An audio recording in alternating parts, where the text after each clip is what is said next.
Voy. Ok, listo. Muy bien, pues bienvenidos a esta sesión de webinarios de Anuye Saikan. Específicamente hoy vamos a hablar de un tema bien interesante, que es la parte de cómo funcionan los nombres de dominio.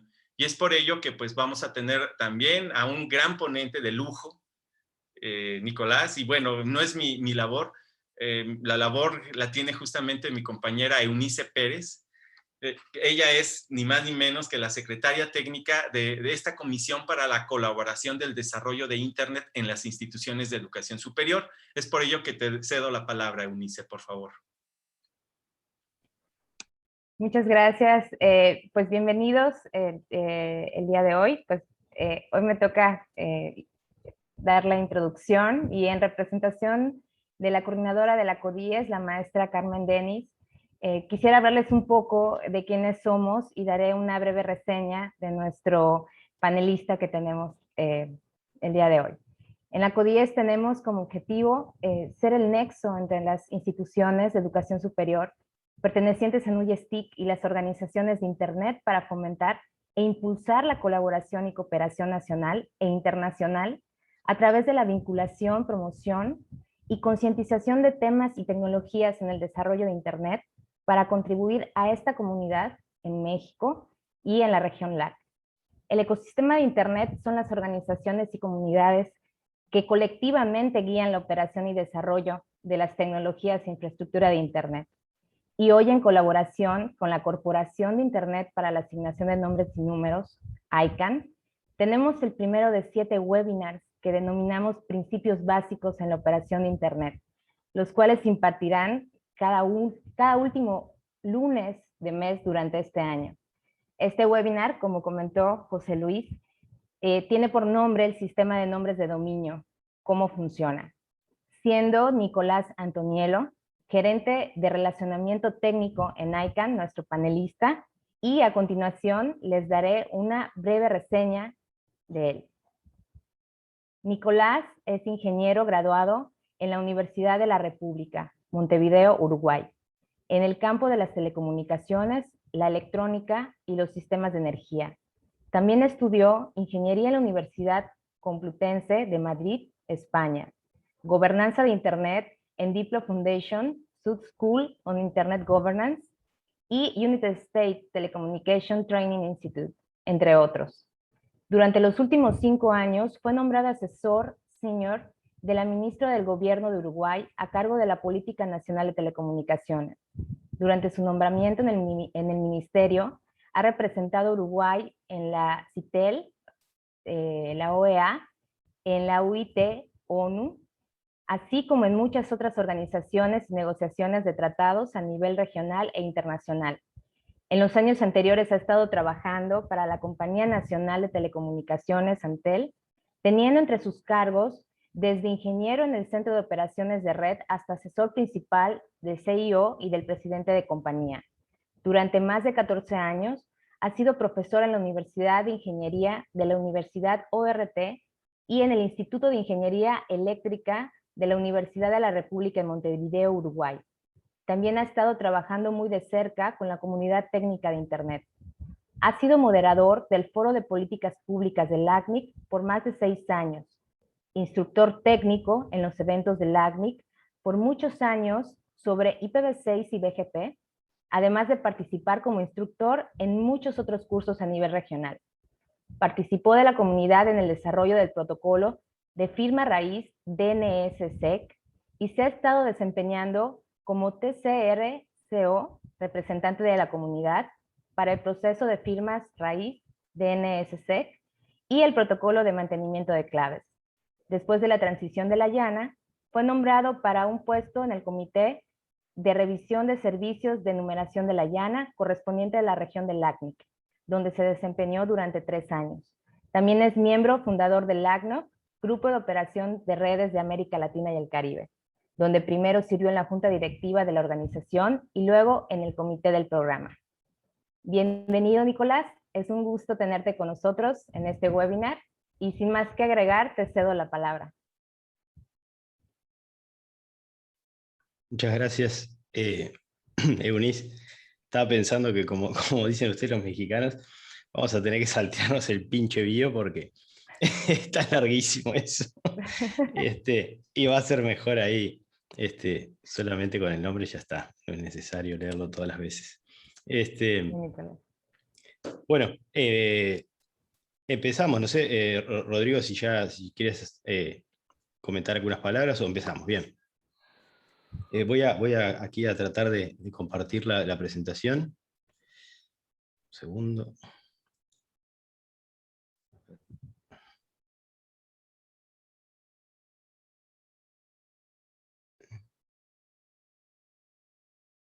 Ahí.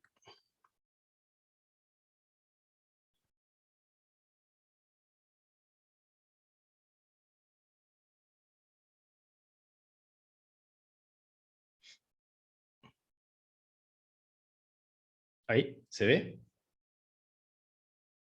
Sí, Sí, muy bien. Perfectamente. Ahí se ve. incluso. Yo acá estoy usando esta funcionalidad que aprendí nueva de Zoom, en la cual te pone la presentación como fondo de pantalla, así que así me ven ahí abajo y no es tan... Es un poco más ameno la presentación. A ver, decirles a todos también que quienes quieran encender la cámara, adelante. Eso es mejor porque no pensaba que íbamos a estar 1 año y medio con esto de la pandemia y haciendo presentaciones remotos y poder vernos cara a cara. Entonces, si los que quieran y puedan encender la cámara, adelante, enciendan las cámaras y así nos vemos, ¿no? Y bueno, la idea de esto es que no sea una exposición solamente, la idea es que yo ya lo sé el tema, así que la idea es que ustedes hagan todas las preguntas, consultas, comentarios. Pueden no ser preguntas, pueden ser comentarios, puede ser algo que ustedes por la experiencia que tuvieron saben o piensan que funciona de determinada manera y bueno, lo comentan y lo vamos conversando a lo largo de la presentación. Si alguna pregunta tiene una respuesta un poco larga, capaz que la dejamos para el final, pero en general la idea es seguir contestando a medida que vayan surgiendo las preguntas, ¿sí? Así que de nuevo, prendan las cámaras y cuando quieran preguntar algo, lo ponen ahí en el chat. Y Daniel, si tú puedes, me interrumpes y lo comentas ahí, o si no, levantan la mano, piden la palabra, le encienden el micrófono y hacen la pregunta. Eso está mejor todavía porque así los escuchamos también. Bueno, sin más, empecemos. El menú de hoy es hablar de DNS, ¿sí? Es una especie de introducción y un poquito más que una introducción a DNS. Vamos a ir un poco rápido en la presentación.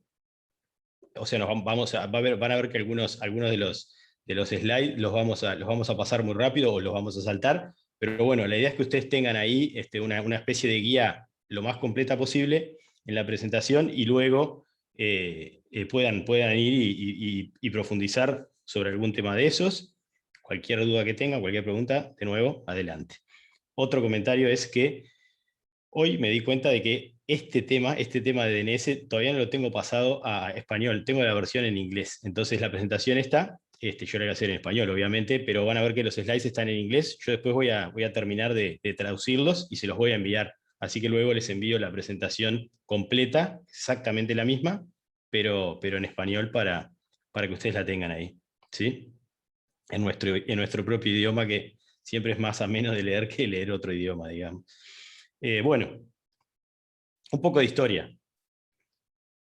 Y un poco también de qué fue lo que motivó el surgimiento de este protocolo conocido con el nombre de DNS o Sistema de Nombres de Dominio.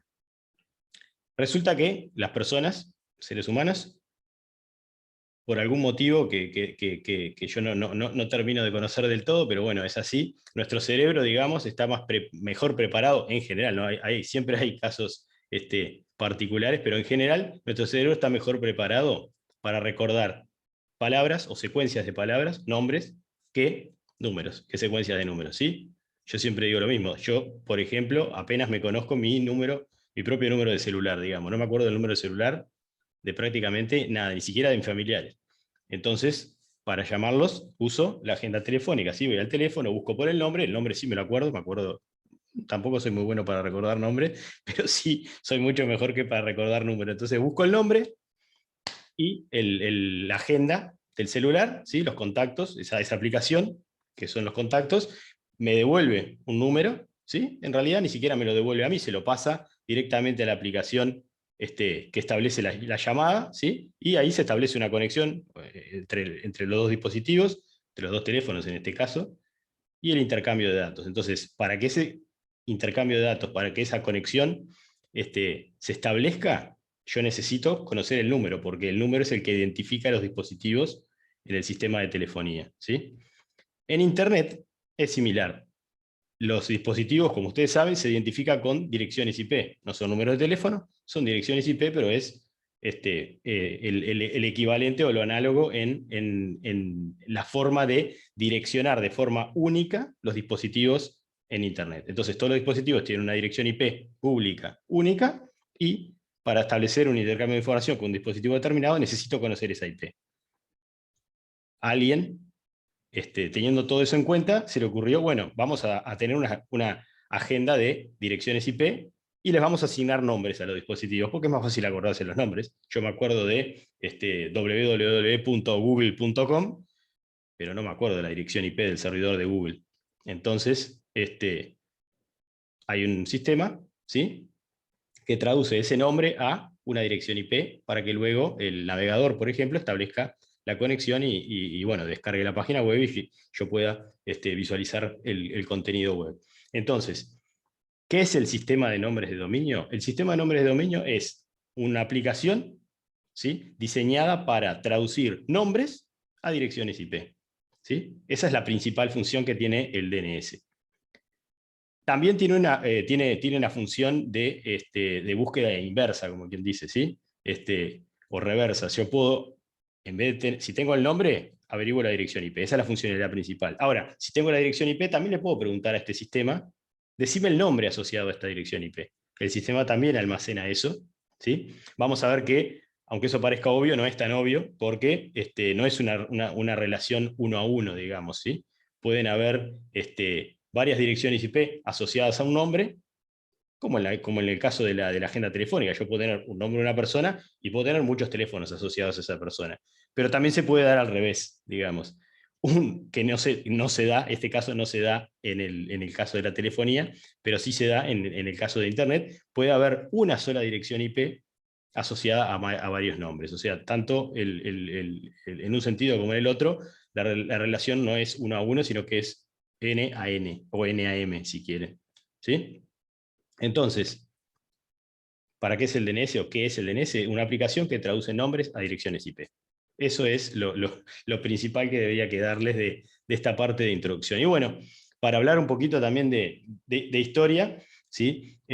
Al principio, ¿sí? Al principio lo que sucedía era que no existía, no estaba tan desarrollada esta aplicación, de hecho ni siquiera se llamaba DNS, no existía como tal, sino que lo que existía era un archivo de texto, ¿sí?, de texto claro así, que tenía el nombre, un espacio y una dirección IP. En la segunda fila, un nombre, dirección IP, nombre, dirección IP. O sea, era una lista de nombres y direcciones IP, ¿sí? Entonces, cuando una aplicación que estaba ejecutándose en un dispositivo quería acceder a intercambiar datos con otro dispositivo, abría ese archivo, hacía una búsqueda, buscaba por el nombre con el cual quería establecer una conexión, por ejemplo, buscaba por el nombre, encontraba la dirección IP y se la pasaba al navegador, por ejemplo, y el navegador establecía la conexión y se descargaba la página web, ¿sí? Ese archivo se mantiene hasta hoy en día en la mayoría de los sistemas operativos. Es un archivo que lleva el nombre de hosts, ¿sí? Y ese archivo se mantiene hasta hoy porque, como siempre, como todo en lo que es los estándares de Internet, siempre que uno saca una versión nueva de estándar, o un nuevo estándar en este caso, ¿sí?, que cubre una determinada funcionalidad, ¿sí?, trata de no romper lo que ya estaba funcionando antes. Entonces, lo que a veces llamamos compatibilidad hacia atrás, ¿no? Entonces, es decir, lo que estaba funcionando tiene que seguir funcionando, porque si es disruptivo el cambio, ¿sí?, todos aquellos que no hayan adoptado el nuevo estándar se quedan sin capacidad de acceder a ese servicio. En este caso se quedan sin traducir los nombres a direcciones. La consecuencia de eso es que se quedan sin poder acceder prácticamente a nada en Internet. Internet no deja de funcionar, porque el DNS deje de funcionar, pero si yo no tengo la agenda, difícilmente puedo usar el teléfono si no me conozco los números, ¿sí? Por eso es que, ante la pregunta de ¿Internet deja de funcionar si el DNS falla? No, Internet va a seguir funcionando como red. Ahora, ¿quién lo puede usar? Y prácticamente nadie, porque nadie sabe las direcciones IP. Todos sabemos el número y usamos el DNS varios cientos o miles o cientos de miles de veces por día, a veces conscientemente y a veces inconscientemente, porque además, como vamos a mencionar más adelante, por ejemplo, para descargar una página web en forma completa, pueden ser necesarias varias consultas DNS, porque ustedes saben que las páginas web están compuestas por elementos que no siempre están alojados en el mismo sitio. Entonces uno, por ejemplo, puede traerse un video de YouTube, puede traerse el texto de un servidor web, puede traerse otra parte de texto o una imagen de otro servidor y así. Entonces, para acceder a cada uno de esos dispositivos, tengo que conocer la dirección IP. Entonces necesito más de una consulta DNS por ejemplo, para poder descargar una página web. Pueden ser del orden de, no sé, entre una sola, si está todo contenido en el mismo sitio, podrían ser hasta una decena de consultas DNS solamente para una descarga de una página sola. ¿Tá? Depende de la complejidad de la página. Entonces, este sistema, basado en un archivo, no escalaba, ¿sí? Es decir, a medida que van habiendo más y más y más y más nombres, ¿sí? Asociados a direcciones IP, mantener eso en un archivo es imposible. Además, fíjense que yo tendría que agarrar y pasarle ese archivo, ¿sí?, a todos en forma actualizada. O sea, cada vez que cambio algo en el archivo, tengo que distribuirlo a todos los dispositivos que componen esa red, esa Internet, que en ese momento era incipiente, eran poquitos, por eso se utilizaba este mecanismo. Pero bueno, a medida que esa red de redes fue creciendo, ¿sí?, después se convirtió en Internet, eso ya no tenía sentido, entonces había que buscar un mecanismo un poquito mejor para almacenar la información, hacer las consultas y obtener el resultado, ¿sí? Y ahí nace, ¿sí?, del grupo de trabajo de ingeniería de Internet, el IETF, que es un organismo de estandarización. En realidad digamos, la IETF, sí, la IETF es un organismo de estandarización que está bajo el paraguas de Internet Society, digamos, y ahora desde hace un tiempo ya tiene un poquito más de independencia, y bueno, es el organismo de estandarización, digamos, por excelencia, o el más, el que ha desarrollado prácticamente todos los protocolos, a nivel de protocolos, que tienen que ver con Internet y con el intercambio de datos en Internet, ¿sí? Entonces la IETF estandariza, crea este estándar, y así le pone el nombre de Sistema de Nombres de Dominio, o DNS por la sigla en inglés, ¿sí? Y bueno, en definitiva, la funcionalidad que va a proveer este sistema es exactamente la misma que proveía el archivo, traducir nombres a direcciones de una forma muchísimo más óptima. Y bueno, acá se terminó la presentación, ya saben lo que es el DNS.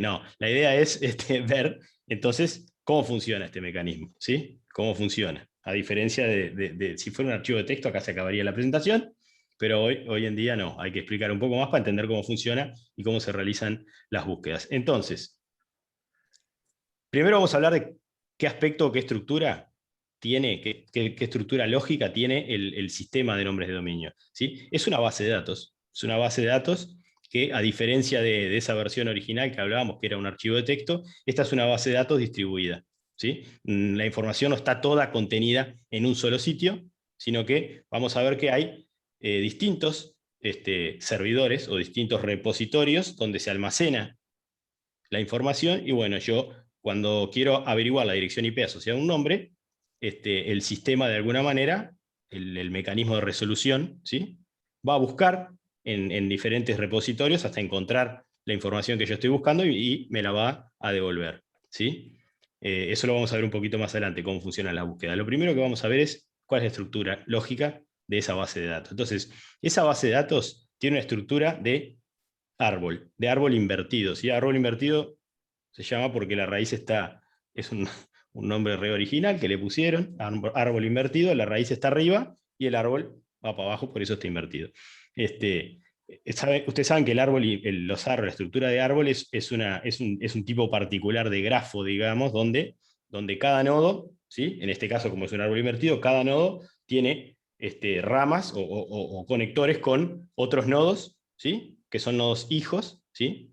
Y así sucesivamente. O sea, de cada nodo puede salir uno o más, o ninguno, nodos hijo, y así se va generando esa estructura de árbol hacia abajo, ¿sí? La particularidad que tiene el árbol es que, dado un nodo, ¿sí? Un nodo solamente puede tener un padre. No pueden haber dos padres del mismo nodo, ¿sí? Es decir, si yo voy hacia arriba en el árbol, el camino es uno solo.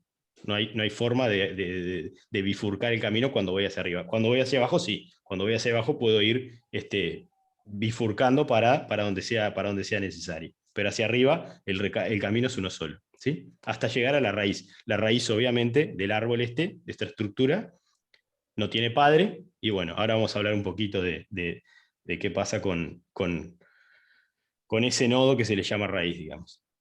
Entonces, la estructura de DNS es una estructura de árbol invertido llamada espacio de nombres, ¿sí?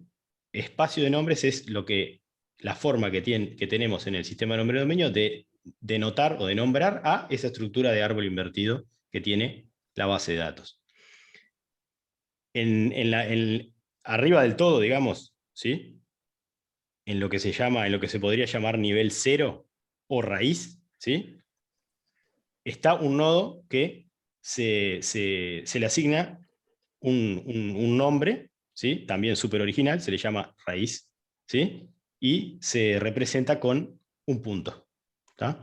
Entonces vamos a ver que cada nodo de este árbol, ¿sí? Se le va a asignar un nombre, ¿sí? El nodo raíz es el único que no tiene un nombre, sino que se denota solo con un punto.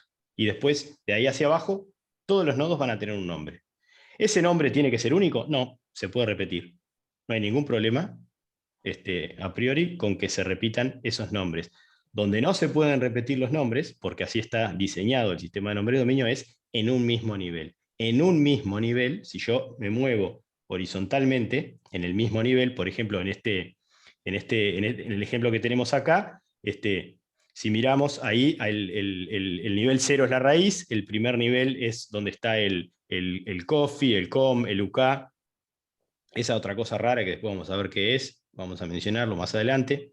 Y después ese sería el primer nivel. Después en el segundo nivel tenemos etiquetas asociadas a los nodos foo, bar y example, ¿sí? Ejemplo. Y después en el tercer nivel, ¿sí? Tenemos tres etiquetas www y una mail, ¿sí? Ahora, ¿dónde es que no se pueden repetir las etiquetas? Las etiquetas, ¿sí? No pueden haber dos hijos de un determinado padre, valga la obviedad si se quiere, no pueden haber dos hijos, ¿sí? Dos hermanos, si se quiere, con la misma etiqueta.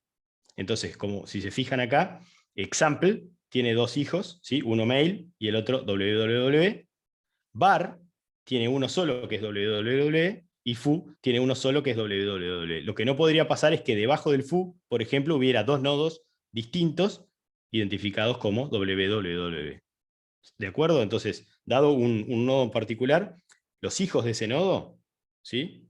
Tienen que ser únicas las etiquetas. Después, si estamos hablando de nodos distintos o de hijos distintos, sí se pueden repetir los nombres. Esa es la regla, digamos, ¿tá? Esas etiquetas, esos nombres que se le asignan a los nodos, es lo que se conoce como nombres de dominio, ¿sí? Dominios. Entonces, ¿qué es un dominio en el DNS? Es una etiqueta asignada a un nodo, ¿sí? ¿Cómo se lee el árbol? ¿Sí? ¿Cómo se lee el árbol? Cuando yo quiero agarrar e indicar, referirme a un nodo en particular de esa estructura, ¿sí? Fíjense que si yo les digo, bueno, me voy a referir al dominio www. Y ustedes me van a decir, ah, qué vivo que sos. ¿Y a cuál de los tres www que hay ahí te estás refiriendo? ¿Al hijo de foo, al hijo de bar o al hijo de example? Bueno, no puedo referirme en forma correcta y completa a un dominio solamente mencionando la etiqueta de ese dominio. La forma que hay en el sistema de nombre de dominio de indicar un nodo en particular, ¿sí? Es mediante la utilización de lo que se denomina en inglés Full Qualified Domain Name o nombre de dominio completamente calificado. ¿Qué quiere decir nombre de dominio completamente calificado? Nombre de dominio completamente calificado quiere decir que yo tengo que leer todas las etiquetas desde el nodo que quiero referenciar hasta la raíz. Entonces, vamos a verlo con un ejemplo que se ve más claro. Ahí está marcado en azul un posible camino, ¿sí? Entonces, imaginemos que nos queremos referir al nodo www, que está en el nivel de abajo del todo, marcado en azul, ¿sí? Entonces, si yo me quiero referir a ese nodo, la forma de nombrarlo es diciendo todo el camino hacia la raíz, mencionando todas las etiquetas que tiene cada nodo y separando esas etiquetas con un punto. Entonces, ¿cómo me refiero a este www que está debajo de example? Me refiero como www.example.com. ¿Sí? Fíjense que yo menciono el nodo, punto, el padre, punto, el padre, punto, el padre, punto, el padre, y así hasta que llego a la raíz. Y al final menciono la raíz, termino con un punto. Lo que sucede es que normalmente ese punto, que es la raíz, se obvia, digamos, no se menciona, pero estrictamente hablando siempre está ahí, digamos, ¿sí? Entonces normalmente nosotros no decimos www.example.com, sino que decimos www.example.com, ¿sí? Y fíjense que estamos ahí sí denotando de forma única al dominio www hijo de example, ¿sí? Si yo quisiera denotar al dominio mail, por ejemplo, ¿cómo debería referirme a él? Bueno, me debería referir como mail.example.com, ¿sí? Si me quisiera referir al www que está debajo de foo, debería referirme a www.foo.com, ¿sí? Y así con cualquier dominio al que yo me quiera referir. Recuerden que siempre es la etiqueta del dominio al que me estoy refiriendo, separando por punto después, recorriendo todo el árbol hasta llegar a la raíz, ¿sí? Perfecto. Entonces ya vimos qué estructura tiene el DNS, árbol invertido, qué es un dominio, es una etiqueta asociada a un nodo, cómo se describe o nombra a un dominio en particular, tengo que nombrar todo el camino a partir de ese nodo hasta la raíz, separando las etiquetas con puntos, ¿sí? Bien. Ya vimos lo que es un nombre de dominio completamente calificado, ya vimos la estructura que tiene el DNS, y ahora vamos a ver un tercer importante concepto del sistema de nombre de dominio, que es el concepto de zona, ¿sí? Entonces, ¿qué es una zona en el DNS? Bueno, resulta que dijimos que el DNS es una base de datos no centralizada, o sea, una base de datos descentralizada, donde la información está distribuida entre diferentes repositorios de información, ¿sí? Entonces, alguna organización, una persona, un conjunto de personas, quien sea, va a tener que administrar esos repositorios, ¿sí? Y no los administra la misma persona, porque si estuviera distribuida la base de datos, pero el administrador fuera la misma organización o la misma persona, es lo mismo. En realidad no tengo una mejora grande porque el trabajo se lo va a cargar todo se lo va a cargar una misma organización o una misma persona. Entonces, hay diferentes organizaciones y cada una se encargará de administrar una partecita de toda esa base de datos, un repositorio de esa base de datos, que es la suma de todos los repositorios. Entonces, el DNS, además de ser, desde el punto de vista de arquitectura, descentralizado, también lo es desde el punto de vista administrativo, ¿sí?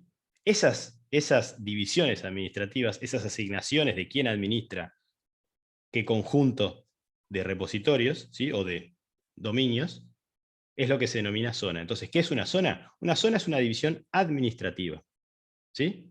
La zona denota un conjunto de uno o más nombres de dominio administrados por una misma entidad o una misma organización. ¿Ok? Entonces, no es lo mismo un dominio que una zona. La zona es un concepto más abstracto todavía, si se quiere, y es meramente una división administrativa, pero es muy importante por lo que ya vamos a ver, digamos, ¿sí? Entonces, repasando un poco en este esquema que está aquí, tenemos el mismo árbol de DNS que teníamos al principio, el cual tenía, bueno, 1, 2, 3, 4, 5, 6, 7, 8, 9, 10, como 11 dominios, incluyendo la raíz, ¿correcto? ¿Sí? Ahora, esos 11 dominios, ¿sí? Si ustedes se fijan, las líneas punteadas que están ahí, son un ejemplo de división administrativa. Entonces yo, por ejemplo, le digo, bueno, la raíz la administra determinada organización. El dominio UK, por abajo de la raíz, otra organización. El dominio COM, otra organización, y el dominio COFI, otra organización. Ahora, hablando de los dominios, los subdominios o los hijos del COM, ¿sí? ¿Quién los administra? Y bueno, ahí, en ese ejemplo, se le asignó la administración del FU y lo que está por debajo del FU a una organización, se le asignó la administración del VAR y lo que está por debajo del VAR a otra organización, a otra entidad, y se le asignó la administración de Example y todo lo que está por debajo de Example a otra entidad diferente. Entonces, de un, digamos, un esquema original que tiene 1, 2, 3, 4, 5, 6, 7, 8, 9, 10, 11, 12. 12 dominios, contando la raíz, ¿sí? ¿Cuántas zonas hay?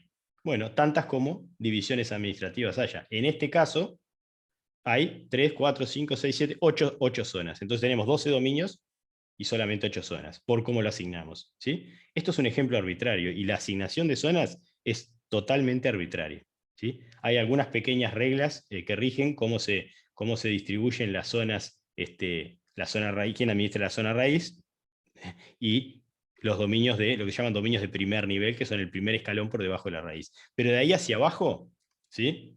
Es mucho más arbitrario, y depende de quién hace la delegación o quién genera esa delegación de administración. ¿Quién genera la delegación de administración? El padre. Es decir, la zona example y todo lo que está por debajo, la zona var y la zona fu, son designadas por quien administra la zona COM. Entonces, quien administra la zona COM tiene potestad de delegar zonas, ¿sí?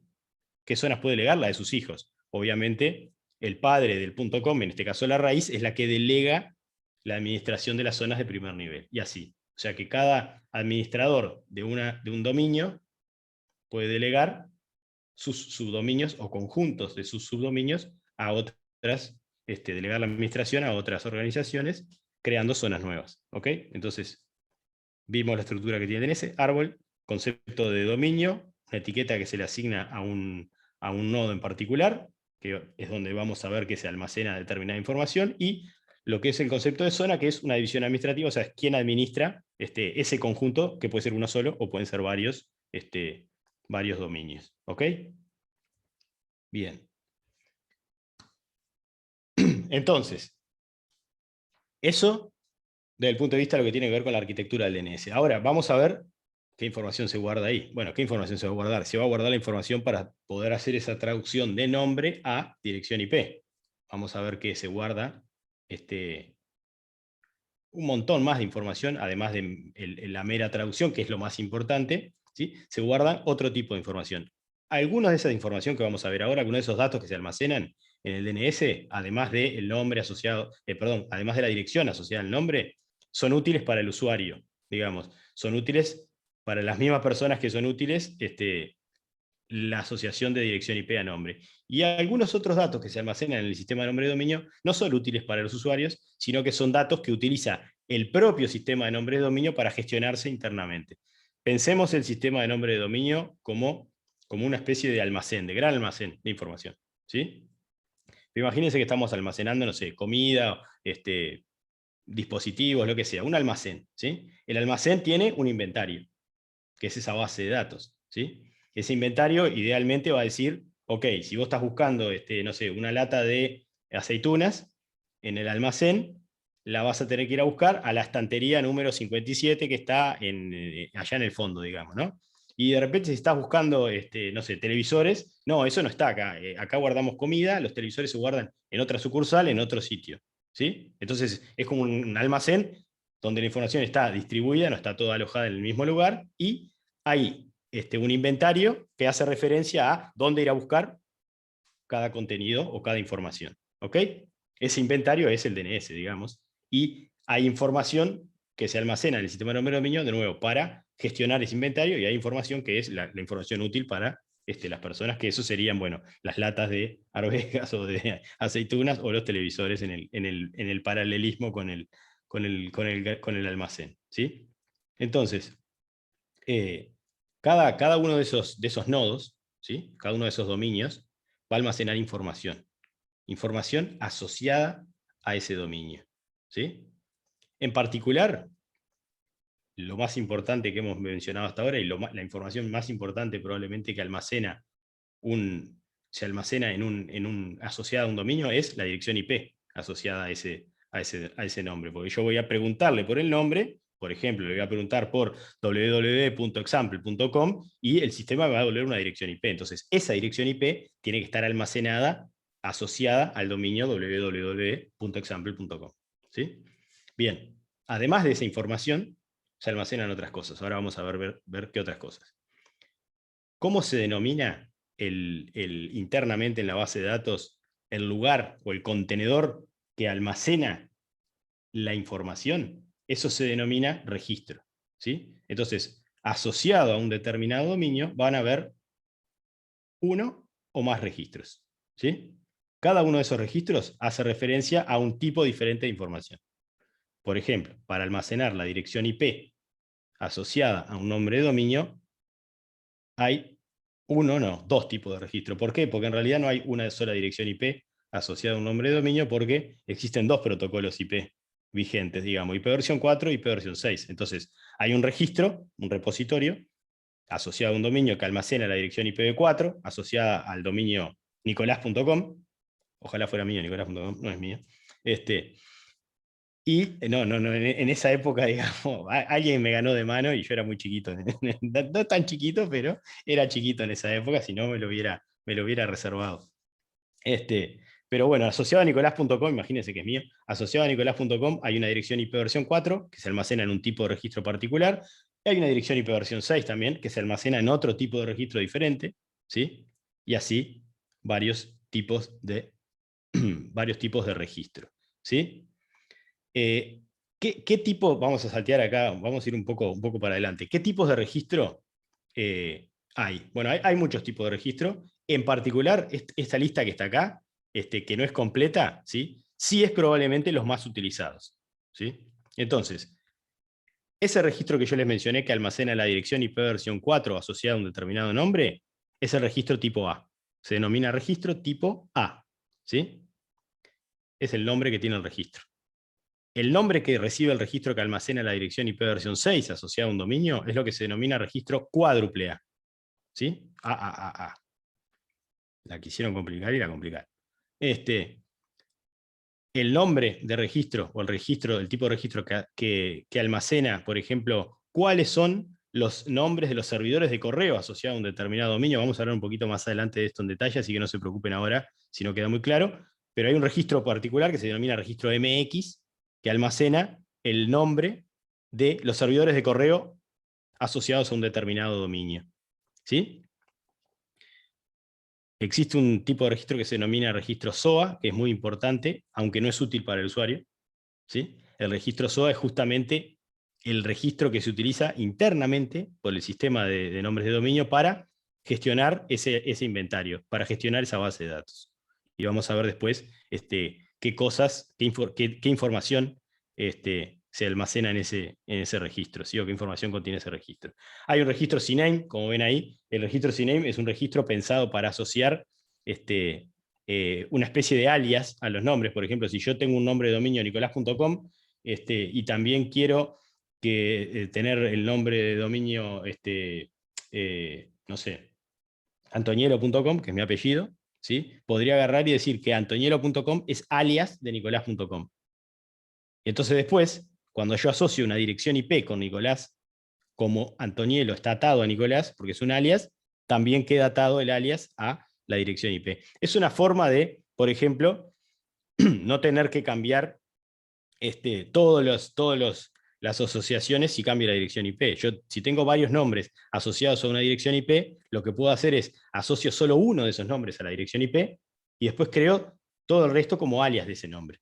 Entonces después, si tengo que cambiar la dirección IP, fíjense que cambio solo un registro. Cambio esa dirección IP asociada a ese nombre y como los otros son alias de automáticamente los otros van a hacer referencia a la misma dirección IP. ¿Sí? Es como una referencia indirecta.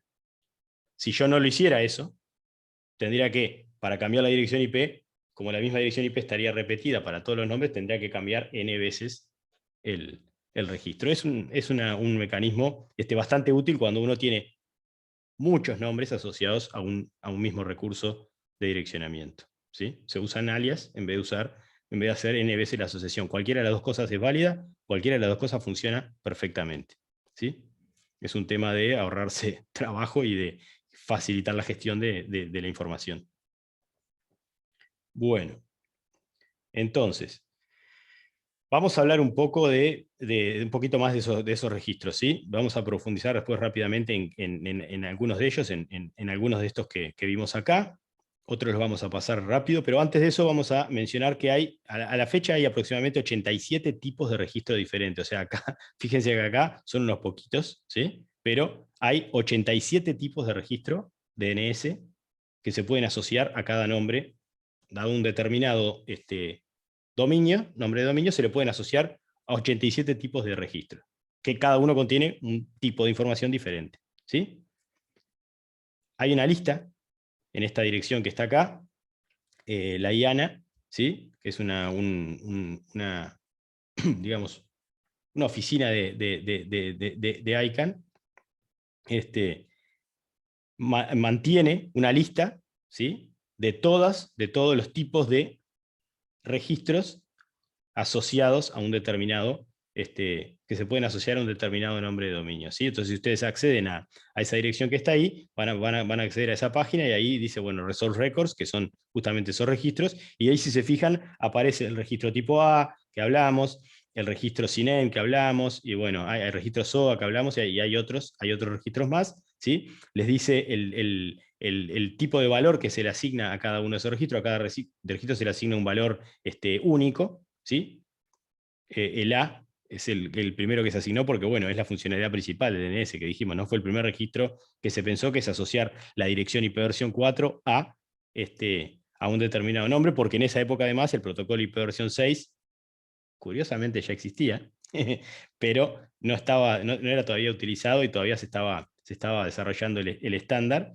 Entonces, básicamente nadie utilizaba IPv6, era un estándar en desarrollo todavía, no había necesidad de utilizarlo, y bueno, la funcionalidad principal es traducir direcciones IP a nombres, el registro A, entonces fue el primero que se le asignó, y por eso tiene el valor 1.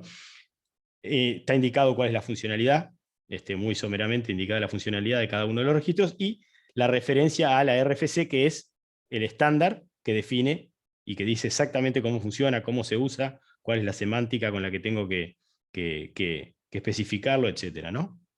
Ese es el estándar duro, digamos. Si ustedes abren, van a esa RFC, a la 1035, si se fijan, todos estos son la misma RFC, o sea, la misma RFC contiene la definición de todos estos primeros registros que vemos acá, y bueno, ese es uno de los estándares principales del DNS, la RFC 1035, ¿sí? Que define los registros principales del sistema de nombres de dominio. Luego hay otros estándares que fueron surgiendo para otras extensiones o agregados que se le fueron haciendo al protocolo, funcionalidades nuevas que se le fueron agregando al protocolo DNS, ¿sí? O en torno al protocolo DNS. Entonces, vamos a hablar rápidamente de algunos de esos registros. El registro A almacena la dirección IP versión 4 asociada a un determinado nombre de dominio, dijimos, y el registro cuádruple A asocia la dirección IP versión 6 a un determinado nombre de dominio, ¿sí?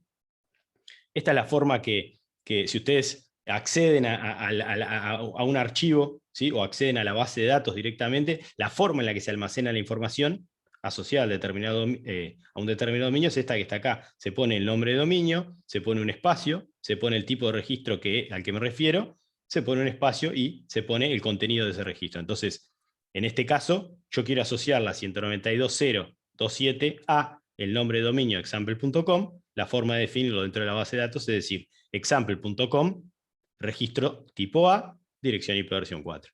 Yo acá no puedo poner una dirección IP versión 6, porque ya dije que era el registro A. Si quiero asociar una dirección IP versión 6, tengo que crear otra entrada en esa base de datos, en ese archivo, que sea el mismo nombre, porque va a ser el mismo nombre, registro cuádruple A ahora, y ahora sí la dirección IP versión 6 asociada a ese nombre, ¿sí? Y así puedo seguir agregando direcciones IP versión 4 asociadas al mismo nombre o a diferentes nombres. Recuerden que esto es MAN, o sea que no hay ninguna unicidad acá en la asociación. Bien, Hablamos de este no hablamos. Este es otro registro importante, el registro NS. ¿Qué es el registro NS? Bueno, resulta que en esa base de datos que hablamos que es un árbol invertido, ¿sí? La información asociada a un determinado nombre de dominio va a estar almacenada en un dispositivo, ¿sí? En algún lado tiene que estar. Entonces va a haber un dispositivo, un servidor, que almacene esa información. Y entonces van a haber un montón de servidores que componen esa base de datos del DNS, cada uno almacena un pedacito de información. ¿Qué información? La información asociada al dominio que esté alojado en ese servidor de nombres. Ese servidor que almacena un pedacito de la base de datos DNS es lo que se denomina servidor de nombres. ¿Sí? En particular, los tipos de servidores que almacenan la información para un determinado dominio, todos los registros asociados a un determinado dominio, son los que se denominan servidores autoritativos, porque son la autoridad delegada para un determinado dominio. ¿Ok? Esos dispositivos que almacenan información tienen un nombre, porque también se les asigna un nombre, como le asignamos un nombre a nuestra PC, como le podemos asignar un nombre a un montón de servidores por ahí en Internet, ¿sí? A los servidores de DNS también se les asigna un nombre. ¿tá? Y para encontrar ese servidor, si yo quiero buscar determinada información que está en un determinado servidor, primero tengo que ir a dar con ese servidor para poder preguntarle a ese servidor por esa información.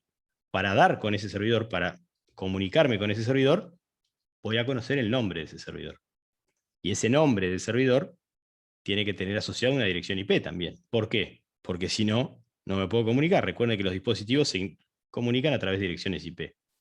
Y acá ajusten sus cinturones porque se empieza a complicar un poquito el esquema. Entonces, el nombre ese del servidor, ¿sí? Se almacena en un tipo de registro particular que se llama NS. En inglés es una sigla que quiere decir Name Server o servidor de nombres. ¿Sí? Fácil acordarse después que saben lo que significa. Servidor de nombres es el registro que almacena la dirección IP asociada al servidor que tiene almacenada toda la información para un determinado dominio. Por ejemplo, en lo que está puesto ahí, dice example.com, NS y un nombre. ¿Sí? Fíjense lo siguiente, yo les mentí hace un rato, una mentira blanca, y ahora la voy a explicar. Yo dije que teníamos que tener la dirección IP asociada a un servidor para poder ir a preguntarle a ese servidor por la información que yo realmente quiero, ¿no? Entonces, el registro NS realmente no almacena una dirección IP asociada a un nombre. ¿Por qué? Porque ya hay un registro definido para asociar una dirección IP a un nombre. ¿Cuál es? El A asocia la dirección IP versión 4 un nombre, lo dijimos hace un rato, y el registro, recuerden que el registro A asociaba la dirección IP versión 4 a un nombre y el registro cuádruple A asociaba la dirección IP versión 6 a un nombre. Entonces, el registro NS almacena el nombre del servidor asociado a un determinado nombre de dominio. Nombre de un servidor, nombre de una máquina que tiene la información para un determinado dominio. Entonces, ¿cómo se llama la máquina que tiene almacenada la información para el dominio example.com? Se llama ns1.example.com. ¿Por qué? Porque el administrador le quiso poner ns1.example.com. Le podía haber puesto pepe.net. Le puso ns1.example.com. El nombre no tiene que tener ninguna relación con el dominio para el que guarda la información. ¿Sí? Obviamente no puede ser exactamente igual, no puede coincidir el nombre del servidor con el nombre del dominio, porque ahí tenemos el problema del huevo y la gallina, digamos. ¿Cómo encuentro algo que no sé dónde está? No puedo. Entonces la única condición es esa, no puedo poner example.com nsexample.com. ¿Sí? Eso no se puede, digamos, ¿no? Pero sin que coincida el nombre con el servidor que estoy buscando, puedo poner el nombre que quiera, ¿verdad? Entonces, almaceno en el registro NS el nombre del servidor que tiene la información para el dominio example.com. Y luego voy a tener un registro A, ¿sí? Que diga cuál es la dirección IP asociada a ns1.example.com. Fíjense que entonces para dar con un servidor de nombres hay que hacer dos búsquedas en realidad. Primero hay que preguntar por el registro NS para saber cuál es el nombre del servidor que tiene esa información para el dominio que yo quiero. En este caso, saber cuál es el servidor que tiene la información de example.com. El sistema me va a decir, ese servidor se llama ns1.example.com. Ok. ¿Cómo lo contacto? Tenés que tener la dirección IP. Tengo que hacer otra consulta al sistema de nombre de dominio preguntando, ¿cuál es el registro A ¿Cuál es la dirección IP? Asociada a ns1.example.com. El sistema DNS me devuelve la dirección IP y ahí sí le voy a ir a preguntar a ese servidor, a ns1.example.com, por el registro que yo quiera asociado al dominio example.com. ¿Sí? Esto capaz que lo van a tener que darle para atrás a la grabación y escucharlo 578 veces. Pero bueno, después que entienden el concepto, que lo repasan un par de veces, no se van a olvidar más. Y bueno, capaz que ya los aburrí, repetí 200 veces lo mismo. La idea es que les quede claro esto. De nuevo, si tienen alguna pregunta hasta acá, háganla. No sé si ya se durmieron, se fueron todos, o algo. Veo algunas cámaras prendidas, entonces, bueno, voy a suponer que todavía están ahí. Quiero creer que están ahí todavía. Entonces, sigamos. Ese es el registro DNS. Registro importante porque almacena los nombres de servidores asociados, el nombre de las máquinas, asociadas a los dominios, ¿sí?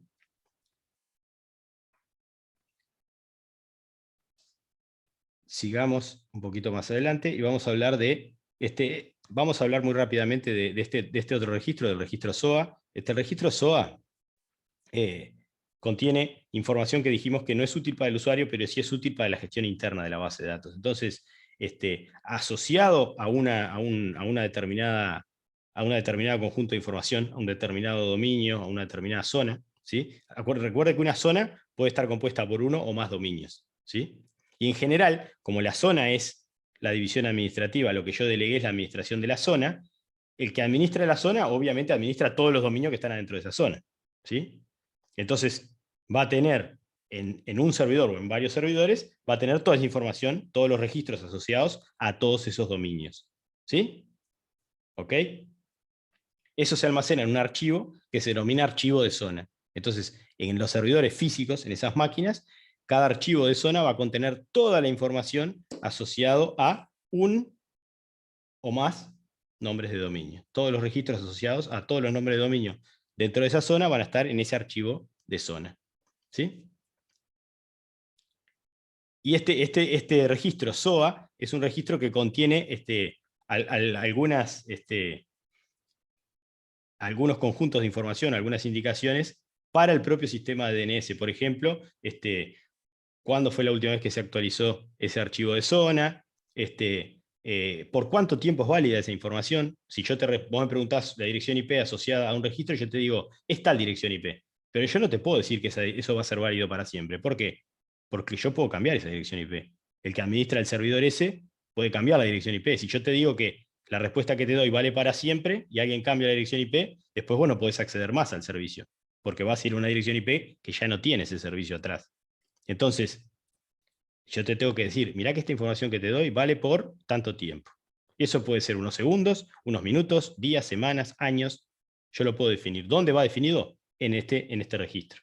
En este registro dice durante cuánto tiempo vale cualquier información que esté dentro de esta zona, ¿sí? Y otro montón de información más útil, de nuevo, para la gestión de ese inventario, para la gestión interna del sistema, que no vamos a entrar en detalle ahora porque no tenemos tiempo y porque sería demasiada información en poco tiempo. Entonces vamos a ir entrando a medida que vayamos avanzando en las diferentes presentaciones. Hola, ¿Sí? perdón, yo tengo una pregunta con respecto Sí. a la configuración de los tiempos. O sea, eso que nos estás poniendo, ¿son los tiempos como que mínimos que deberíamos de poner o estándares que deberíamos de poner cuando configuramos nuestro servidor DNS? Sí. A ver si te entiendo bien, Eunice. Si tú sos la que administra una determinada zona, vas a tener un registro SOA, porque cada zona tiene un único registro SOA, donde tiene un montón de información. Entre ellas, esa información, como decíamos, que va a decir durante cuánto tiempo vale cualquier registro asociado a esa zona. Vos lo respondés, quien obtiene esa respuesta tiene que asumir que pasado ese tiempo debería preguntártelo de nuevo, porque la respuesta ya no es válida. Puede haber cambiado, puede que no. Podés responderle lo mismo, o puede ser que no, si lo cambiaste. Si tú sos la que configura, la administradora de esta zona, digamos, la respuesta es no.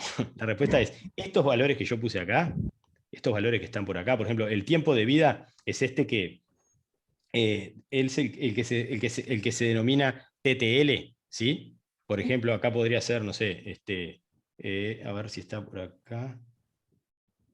A ver, no quiero dar ningún valor en particular porque eso sería un error, digamos. Entonces, la respuesta a lo que tú preguntaste es no, esto no es una recomendación, es solamente un ejemplo, ¿sí? Acá, por ejemplo, se menciona un día o 2 horas para el caso de lo que se llama retry, 1000 horas para lo que se llama expire, etc. Eso lo tiene que ver cada administrador de cada zona. Es decir, si vos administras un servidor de nombre de dominio, vos decís, ok, ¿qué tipos de registros guardo normalmente yo en este servidor de nombre? Ok, guardo direcciones IP asociadas a nombres de dominio que alojan páginas web, ¿sí? Y esa gente a la que yo le administro el DNS nomás, ¿cada cuánto cambia la dirección IP asociada a un nombre de eso? Bueno, en realidad mis clientes cambian las direcciones IP o yo las cambio muy poco, no sé, una vez al año capaz que las cambio. Y bueno, está. Entonces pondría un valor de TTL, o sea, un tiempo de vida de la información, le pondría un valor bastante alto, digamos. Claro, me decís, ¿le pondrías un año? No, nunca pondría un año es demasiado, ahora vamos a ver por qué. Eh, ¿Cuánto le pondrías? Y bueno, no sé, se pueden manejar desde unos pocos minutos. Si yo pongo el valor muy bajo, alguien me pregunta, yo le respondo. Si yo pongo un valor de un segundo, por ejemplo, si el que me preguntó quiere saber de nuevo lo mismo, como el tiempo de vida que yo le dije era de un segundo, siempre me va a preguntar todas las veces, digamos, ¿no? Y si yo pongo un valor muy alto, si yo pusiera un año, cuando él recibe esa información, es válida por un año, ok.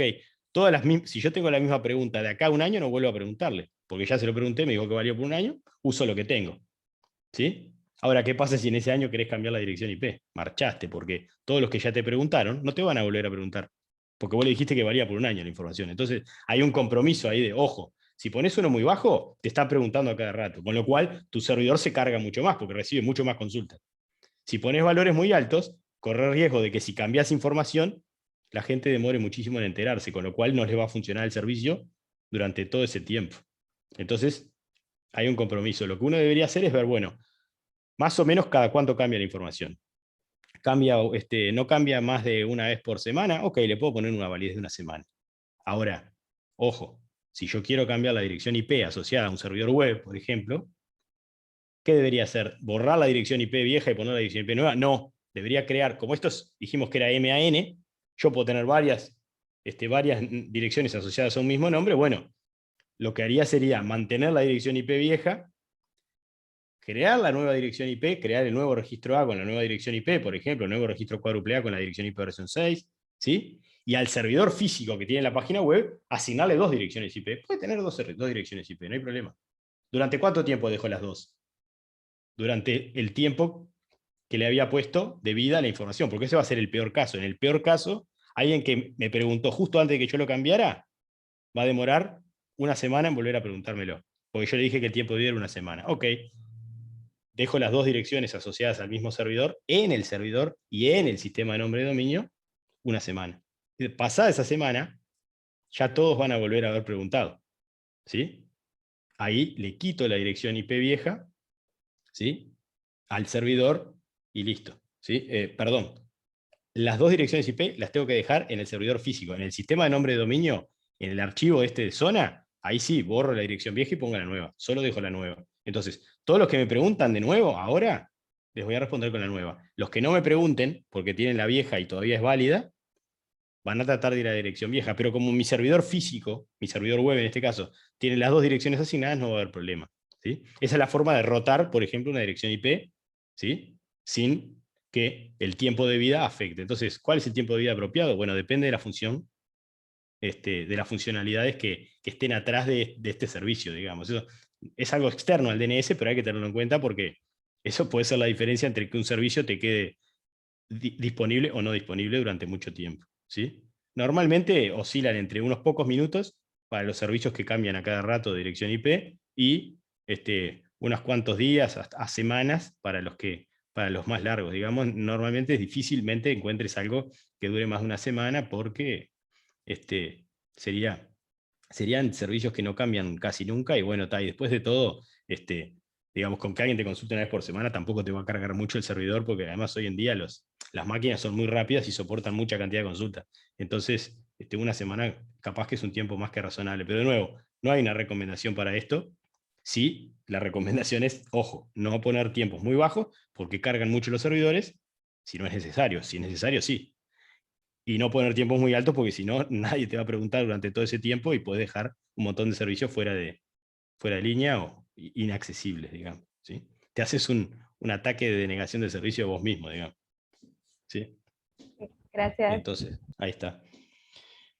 Vamos a saltearnos esto del alias, ya dijimos más o menos qué era, después pueden ir a mirarlo ahí.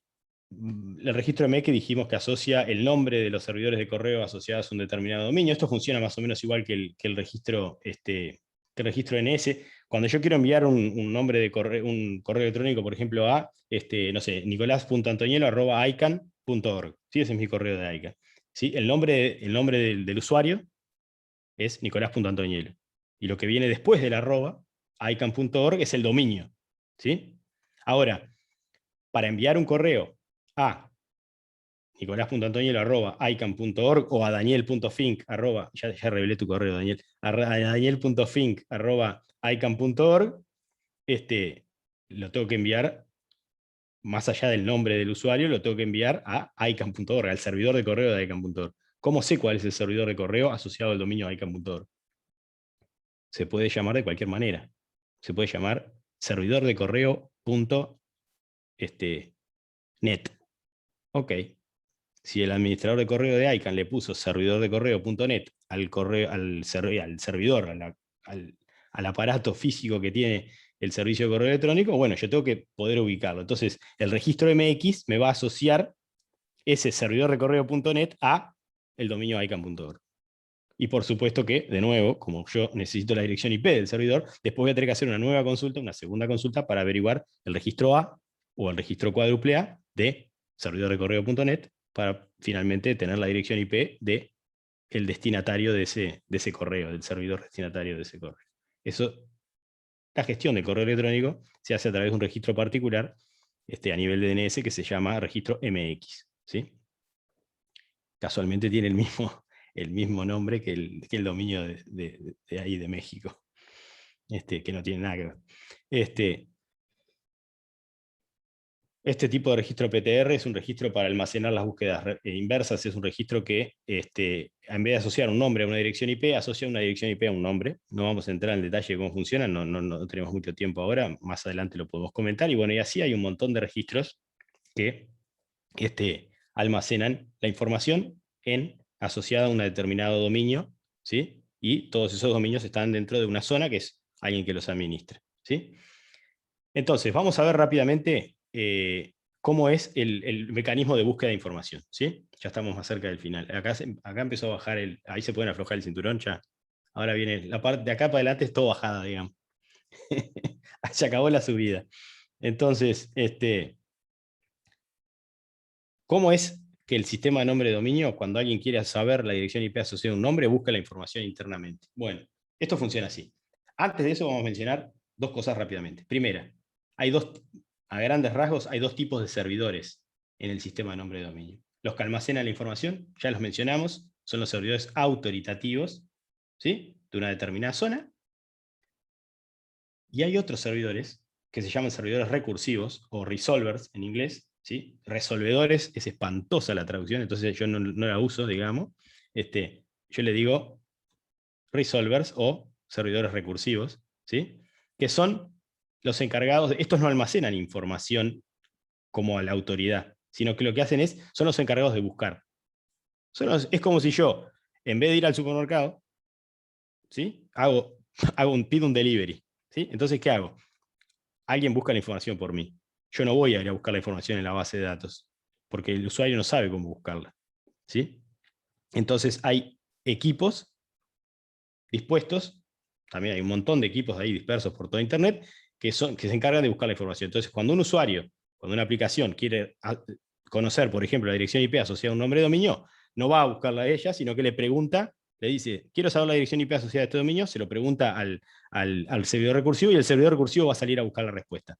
¿Qué va a hacer el servidor recursivo? Y bueno, le va a ir preguntando, como vamos a ver ahora, a varios servidores autoritativos hasta dar con el que tiene esa información.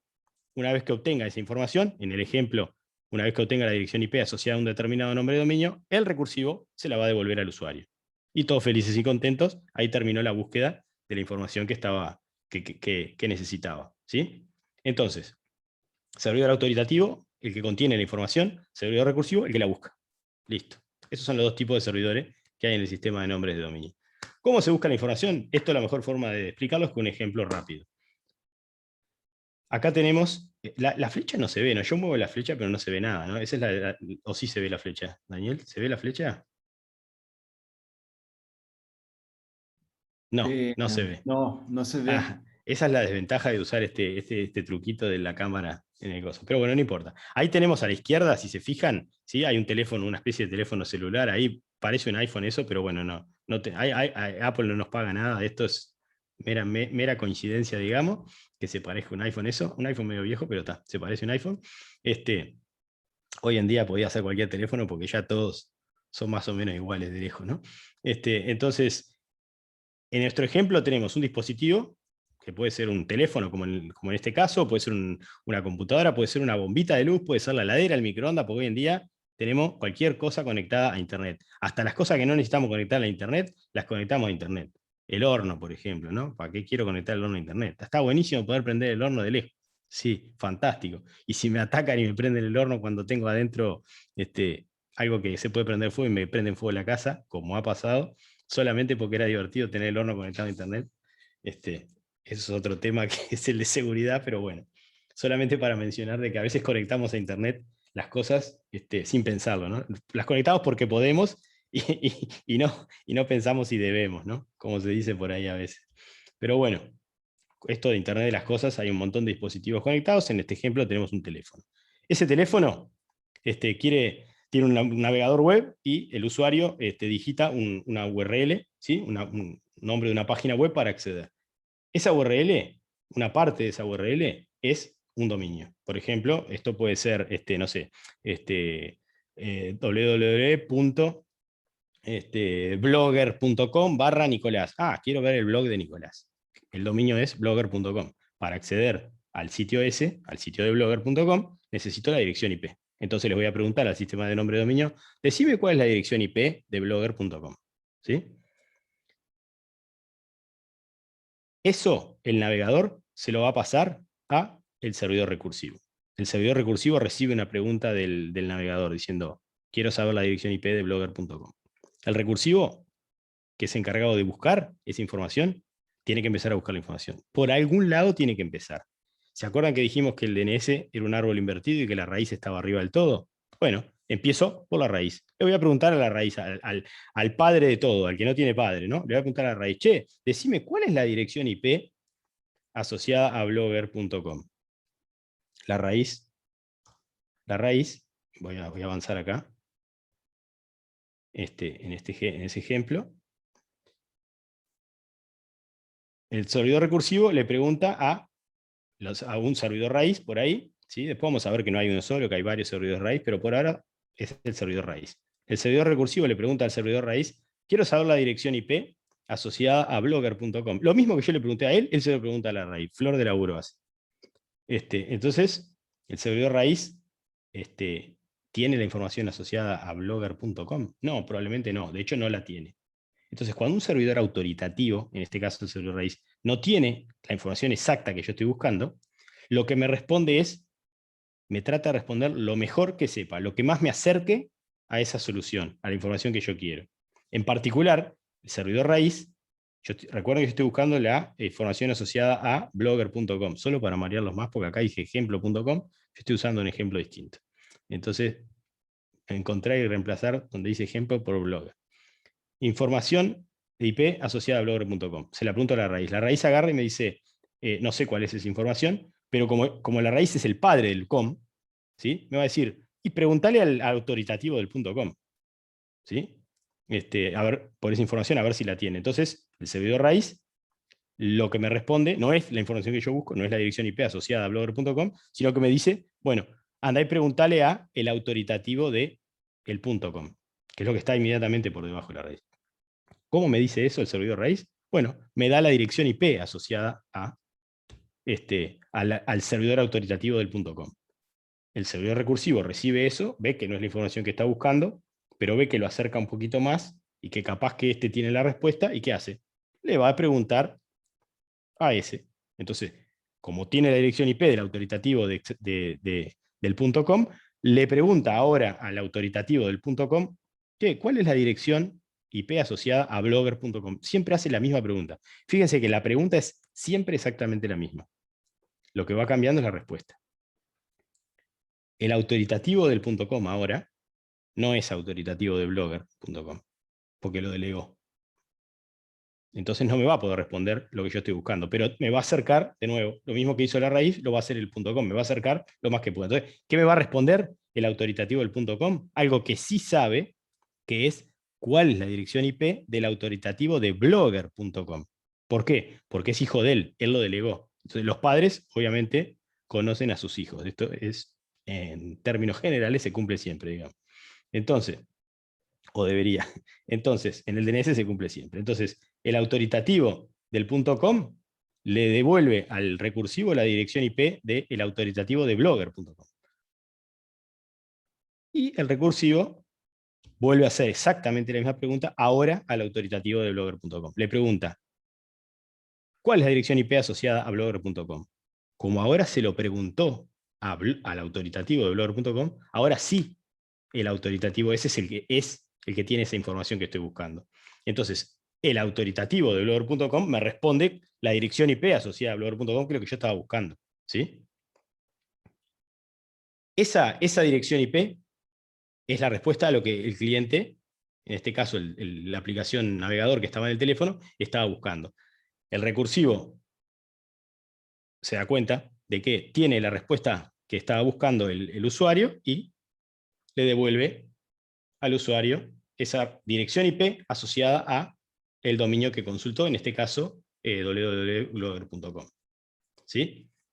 Cuando el navegador recibe, el dispositivo usuario, digamos, recibe esa respuesta, internamente el sistema operativo se la devuelve al navegador. El navegador básicamente internamente sustituye el nombre de dominio por la dirección IP y accede al sitio web que yo quería y me despliega la página. ¿Sí?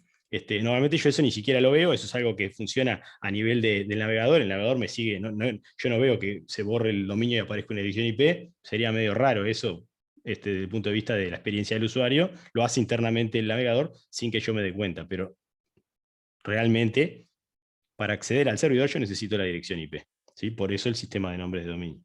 Entonces, ¿qué hace además el recursivo? Además de darme esa información, ¿sí? Se la guarda en la memoria interna. Eso es lo que se denomina caché de un servidor recursivo. ¿Por qué se la guarda en la memoria interna? Porque si el mismo cliente o otro cliente distinto le vuelve a preguntar lo mismo, ¿para qué lo voy a salir a buscar si ya lo busqué? Si ya lo encontré. Puedo ser más eficaz, más efectivo, si ya tuve la respuesta una vez, si alguien me vuelve a preguntar lo mismo enseguida, y lo saco de la memoria, lo guardo en la memoria y se lo digo. O sea, eso ya lo busqué, me acuerdo que es tal, y le doy la dirección IP. Entonces me ahorro toda la búsqueda de nuevo. ¿Sí? No solo eso, en realidad el servidor recursivo no solo guarda la respuesta, en este caso a www.blogger.com, sino que también se guardó cuál era la dirección del .com y también se guardó cuál es la dirección de blogger.com. Por si alguien le pregunta algo distinto asociado a eso, ni siquiera va a ir a preguntarle a la raíz, va directamente a preguntarle al que tenga que preguntarle, digamos. ¿Durante cuánto tiempo guarda esa información en memoria el servidor recursivo? Durante el tiempo de vida que hablábamos hoy al principio y que Eunice había consultado, digamos.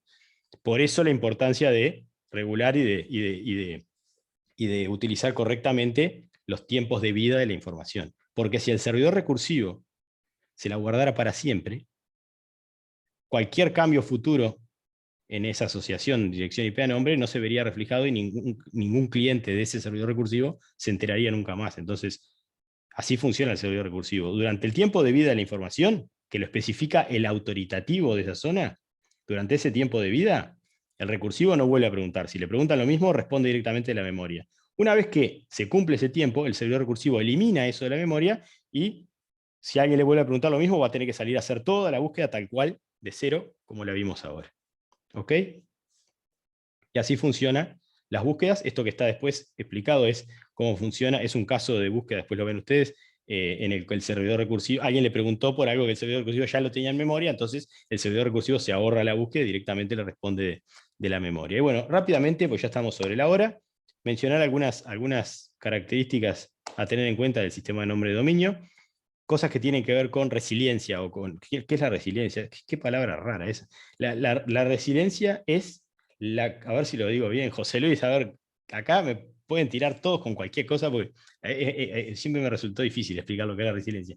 La resiliencia es la capacidad de, la tolerancia al cambio, digamos, o sea, qué tan fácil se adapta un sistema a un determinado cambio, ¿sí? Y esa adaptación puede ser adaptarse al cambio, o sea, cambiar con el cambio, o puede ser mantenerse parado en el lugar a pesar de que sople viento, digamos, ¿no? Depende del tipo de sistema que yo esté hablando, por dónde va al lado de la resiliencia. Pero eso es la tolerancia al cambio, digamos, que el sistema siga funcionando a pesar de que uno lo mueva un poquito, digamos, ¿no? Entonces, el sistema de nombre de dominio, cuanto más resiliente, mejor. Entonces yo le voy a agregar cosas, voy a tratar de agregarle cosas, o de definir el funcionamiento de forma de que sea tolerante a, bueno, a fallos, o tolerante a algunas cosas que traten de sacarlo de su funcionalidad normal o adecuada, digamos. Entonces, uno de los mecanismos para aumentar esa resiliencia, esa robustez del sistema, es, por ejemplo, mantener el hecho de que el sistema distribuido ya de por sí lo hace más resiliente, porque la información no está toda en un solo lugar. Digamos, no están todos los huevos en el mismo canasto, como decimos a veces, ¿no? Está distribuida. Entonces, la carga, las preguntas no van todas al mismo. Las preguntas van, fíjense que el recursivo le preguntó al raíz, después le preguntó a uno de primer nivel, después le preguntó a uno de segundo nivel, pero si yo le pregunto después por otro dominio distinto, probablemente la pregunta se termine en otro servidor y no en el mismo, digamos. Entonces, como la información está distribuida, la carga está distribuida también. Servidores recursivos, estos que buscan la información, no hay uno solo tampoco, hay muchos. En realidad en Internet hay cientos de miles de servidores recursivos. Entonces, también no es un solo buscador que hace toda la búsqueda, si no, no serviría para nada tener un buscador, sería como generar un punto único de falla. En el caso de la raíz, que vimos o vemos ahora, que es un punto bastante débil, porque todas las búsquedas empiezan por la raíz. Entonces, a la raíz sí recibe un montón de consultas. La raíz tampoco es un servidor solo. Hay muchas copias de servidores raíz. Y todas esas copias de servidores raíz tienen exactamente la misma información. Hay un mecanismo, no vamos a entrar en detalle ahora, hay un mecanismo para mantener todas esas copias de servidores raíz, exactamente, todos esos servidores, exactamente con la misma información. Entonces, en definitiva, el buscador, el recursivo, le puede preguntar a cualquiera de esas copias. ¿Sí? En particular, en lo referente a la zona raíz, que es una de las zonas más críticas por lo que hemos visto, porque primero que la zona raíz, la raíz no tiene padre, entonces, digamos, todo depende de que funcione correctamente el inicio del árbol, digamos. Y si falla la raíz, falla todo para abajo. Si falla un dominio, bueno, todos los subdominios de ese probablemente fallen. Pero si falla la raíz, como es la raíz de todo el DNS, falla todo el sistema de nombre de dominio. O sea, básicamente, si yo pudiera apagar la raíz, se acabó el sistema de nombre de dominio, nadie puede resolver nombres. Con lo cual, a menos que te acuerdes la dirección IP, no vas a poder usar Internet.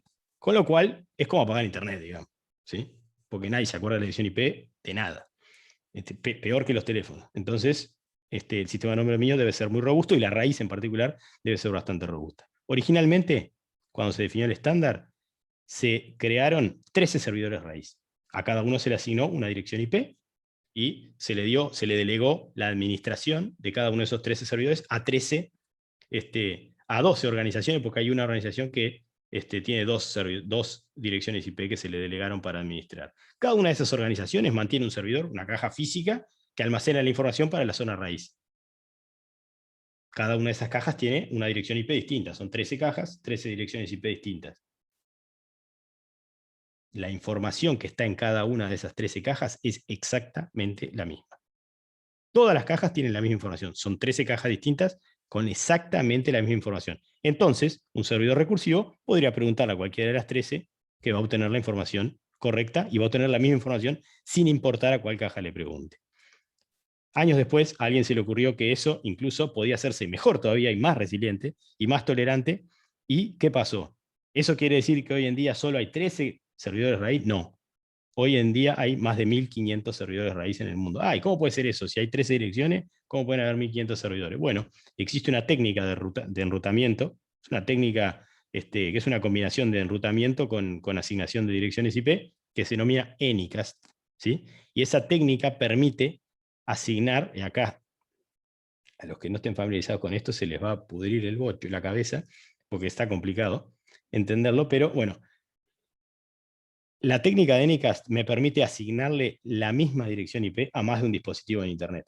Y alguien puede decir, ¿cómo? Entonces hay dos dispositivos que tienen la misma dirección IP. No era que la dirección IP tenía que ser única, porque si no yo no sé en cuál dispositivo voy a terminar. Bueno, en el caso de Anycast, la gracia de esto, ¿sí? La condición necesaria, absolutamente necesaria, es que todos los servidores que son copia de uno de esos 13 y que tienen la misma dirección IP que esos 13, tienen que tener exactamente la misma información también.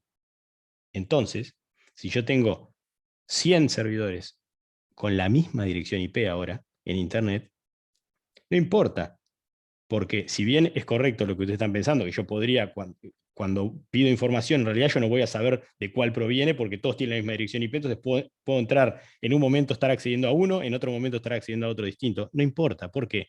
Porque yo hago una pregunta y obtengo una respuesta.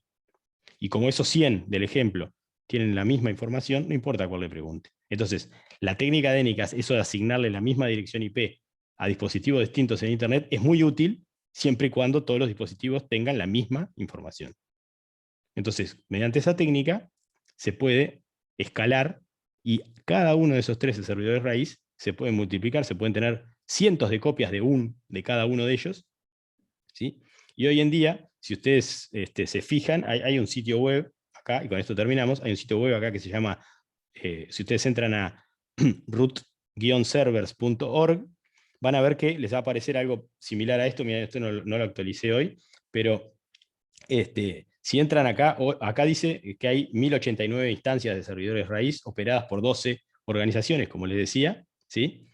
¿Por qué? Porque en realidad hay 13 direcciones IP, hay una organización que administra 2, entonces son 12 organizaciones, pero después de cada una de esas, de cada uno de esos servidores, de cada uno de esos 13 servidores, hay múltiples copias. Entonces, en total, si ustedes se fijan acá abajo, hay más de 1000.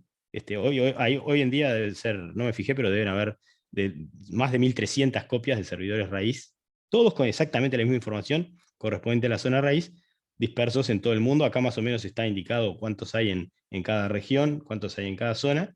Y bueno, un resolver, un recursivo que esté buscando información y que le vaya a preguntar a la raíz, podría empezar su búsqueda preguntándole a cualquiera de estos, en este caso 1089 servidores, porque todos tienen la misma información, ¿sí? Y bueno, hay otras funcionalidades que las vamos a ir viendo más adelante en otras charlas, tal vez, que también le agregan seguridad al sistema de nombre de dominio, le agregan resiliencia, tolerancia a fallos, y bueno, y algunas otras funcionalidades interesantes que hacen a esa funcionalidad principal del sistema de nombre de dominio, que como dijimos es asociar una dirección IP a un nombre de dominio, o dicho de otra manera media bestial, es la agenda telefónica de Internet, digamos. Y bueno, hasta acá la presentación. Me pasé unos minutos, espero que no se hayan dormido, que les haya gustado, que les haya interesado por lo menos, y bueno, la idea es esa. Todas las preguntas que tengan las podían haber hecho antes, si no, las pueden hacer ahora, y si no, también si se van a dormir y están durmiendo y se les abre un ojo y se acuerdan de una cosa que no entendieron, nicolás.antonielo@ican.org o daniel.fin@ican.org, nos escriben y con gusto, o le escriben a Eunice y tú nos mandas a nosotros la consulta. O sea, nosotros en nuestra otra parte, gran parte de nuestro trabajo, estamos disponibles para contestar las dudas o ayudarlos orientarlos en lo que necesiten respecto al sistema de nombres de dominio. Daniel, ya está. Me voy a tomar un poco de Coca-Cola que tengo acá y te dejo hablar a vos y a José Luis. Muchísimas gracias. No sé si quieren levantar la mano o hacer algún comentario por el chat. Este es el momento. Pueden abrir los micrófonos también. Yo voy como a quiera. frenar la cámara, así, ahí va. Ya, Ahí, ya no comparto más la pantalla, así nos vemos todos ahí.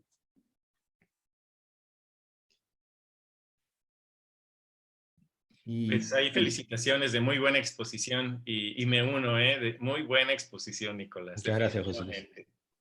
Excelente exposición. Otro comentario de Rafael y también antes de este Hernando. De Mariano también, o sea, muy claro, muy didáctico. Ahora, si alguien tiene algún comentario, puede abrir micrófono y con toda la confianza. Mira, ahí veo, estoy viendo una pregunta de Silvano. ¿La querés contestar vos, Daniel? Te encantan estas preguntas a vos, así que te la dejo. Los 12 privilegiados son gobiernos o instituciones? Son instituciones, Silvano. Hay una diapositiva ahí de Nicolás que podemos ver VeriSign, que es una empresa privada, que es el registro de .com. Hay otra organización en Japón. Esto empezó como con los académicos, en verdad, ¿no? Los académicos que se voluntariaron, académicos y desarrollo, ¿no? Investigaciones. Ahí también hay uno en NASA, hay otro militar por el ejército de Estados Unidos, y fueron organizaciones que se voluntariaron y hoy desempeñan esa responsabilidad que es un rótulo de servidor raíz, ¿no?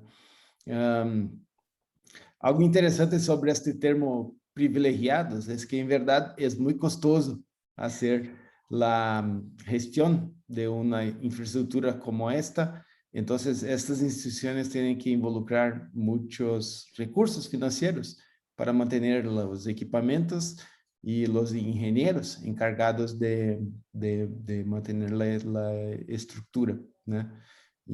Pero la raíz es la misma. Los contenidos de la raíz de DNS son las mismas gestionadas por IANA, que Nicolás habló, que es un departamento de ICANN y que se gerencia sob la custodia de la comunidad global de partes interesadas. Ese es el tema. Es eso. No sé, Nico, si Para quieres. agregar un par de comentarios, Daniel. El primero es que como dijo Daniel, en realidad, de todas esas instituciones, la única que podrías decir que está asociada a un gobierno es una dependencia militar de Estados Unidos. Pero bueno, hay que entender el contexto, ¿no? No es, bueno, porque justo Estados Unidos es el único que tiene una institución gubernamental, porque es de defensa, pero es gubernamental, que se encarga de administrar uno de esos 13 servidores raíz iniciales, digamos. Sí, pero también dónde surgió Internet, ¿no? Hay que ver cómo surge, quién lo inventó, digamos. Básicamente, el Departamento de Defensa financia a una universidad en Estados Unidos, a un proyecto, en realidad un proyecto de defensa, DARPA, que hasta hoy sigue existiendo esa oficina que genera, digamos, hace ingeniería para defensa, digamos, utiliza tecnología y genera tecnología con fines de defensa. Le encargaron la tarea de desarrollar una red para comunicarse sin necesidad de ir personalmente a llevar el disco, ¿no? Con la información. Y eso después parte de los que habían trabajado en ese proyecto a nivel universitario hicieron como una especie de spin-off, digamos, y crearon una red con los mismos conceptos, pero que después el objetivo era que fuera una red pública, digamos, y ahí se separa el proyecto original de DARPANET del de Internet, y bueno, y ahí surge Internet, ¿no? Entonces, y además, originalmente, la custodia de los recursos de numeración, de direcciones IP, de sistemas autónomos, que son otros recursos de numeración de Internet para el ruteo en Internet, incluso previo a la existencia de ICANN, pero bueno, después cuando se crea ICANN, se crea para, de alguna manera, delegarle la custodia y la autoridad sobre esos recursos, y el gobierno de Estados Unidos, que era el que había creado el proyecto original, hace un contrato con ICANN para auditar de alguna manera, para supervisar que ICANN cumpla con su cometido, y bueno, eso después, como dijo Daniel, y Daniel estuvo bastante involucrado en eso, lo saben mejor que yo, por allá por el 2016, ¿no, Daniel? esa auditoría, si se quiere, o esa supervisión de las funciones de la IANA, ¿sí? Que es la oficina, como dijo Daniel, la oficina de ICANN que se encarga de la gestión de los recursos esos, deja de ser una atribución del gobierno de Estados Unidos, o sea, ese contrato con el gobierno de Estados Unidos no se renueva y pasa a ser supervisado, o sea, las funciones de la IANA, y por lo tanto ICANN, pasa a ser supervisado por la comunidad global de Internet y no por ningún gobierno, digamos, en particular. Entonces, hoy en día, no hay una supervisión por parte de un gobierno de las funciones de la IANA, sí lo hay por parte de la comunidad de Internet, o de 3 subcomunidades, si se quiere, y además, pero bueno, la asignación original de los servidores raíz no cambió desde el origen. Las mismas organizaciones a las cuales se le delegaron y asumieron la responsabilidad de mantener los servidores son esas. Pero hay una diferencia, que esto quiero remarcarlo. Una cosa es el que administra la caja, que tiene el servidor raíz, o sea, el servidor físico, estos 13 servidores. Y otra cosa es quién es el dueño, la autoridad de la información que está ahí. ¿Quién es el responsable de la información? El responsable por la información de la zona raíz es ICANN. No es ninguno de los administradores de los servidores. Digamos, los administradores de los servidores simplemente reciben la copia de la zona raíz, le ingresan en el servidor, y después, bueno, mantienen el servidor que responde todas las consultas de los recursivos, ¿sí? Que no es tarea menor, pero no tienen autoridad sobre la información, simplemente almacenan información. Es como si yo tengo información mía, como tenemos hoy en día, ¿no? Yo tengo un montón de información, yo, Nicolás, tengo un montón de información que es mía, pero en realidad la almaceno en otro lado, la almaceno en la nube de Google, la almaceno en la nube de, no sé, en Dropbox, la almaceno en Amazon, la almaceno en un montón de cosas, ¿sí? Ahora, ¿quién es el dueño de la información? El dueño de la información soy yo. Esas entidades me guardan mi información, digamos, ¿no? O, haciendo un paralelismo con los bancos, el dinero es mío, pero lo almaceno en un banco, no lo tengo yo en mi bolsillo o en mi casa. Y bueno, esto es igual, digamos, pero hay que tener clara, y ahí viene la diferencia, digamos, de la responsabilidad sobre los datos, sobre el contenido de la zona, y la responsabilidad sobre administrar el servidor físico que sirve esa información, digamos. Está separado eso. Y está separado a propósito, además. Tiene todo un porquê, digamos. Nico, Sí. o comentário e pergunta de Luiz Alberto é muito Sí. interessante, porque tiveram um corte de fibra entre o campus e o ISP, e se caiu toda a internet. E depois puseram um servidor de DNS no campus. Interessante o comentário. E faz sentido, não? Porque é interessante que o servidor de DNS, principalmente recursivo, é importante, muito estratégico pensar que ele deve estar mais cerca possível do usuário, certo? Sí, hay 2 cosas ahí, rápidamente. Antes que se vayan todos a cenar y a dormir. Está buenísimo el comentario y ¿por qué? Por varias razones. Primero, por lo que dijo Daniel. Porque si yo tengo un campus, si yo gestiono la red de un campus universitario, o puede ser una organización, pero vamos a poner el ejemplo que justo mencionaron ahora. Si yo gestiono la red de un campus universitario, y ese campo esa red puede tener una o varias conexiones con el resto para comunicarme con el resto de Internet, digamos, ¿sí? ¿Qué pasa si se me corta la conexión a Internet? Y mi servidor recursivo y toda la resolución de nombres está fuera de la red. Chau, nadie más puede usar la red de mi campus universitario. La red está funcionando, todos los servicios universitarios están funcionando, los laboratorios, las vedelías, todos los sistemas de información, la biblioteca, todo está, el correo electrónico, todo está funcionando, nadie lo puede usar. ¿Por qué? Porque nadie puede resolver un nombre, porque el servidor de nombre estaba afuera. El recursivo estaba afuera. El que averigua todo está afuera. Ok, traigo el servidor de nombre y pongo un servidor recursivo adentro de la universidad.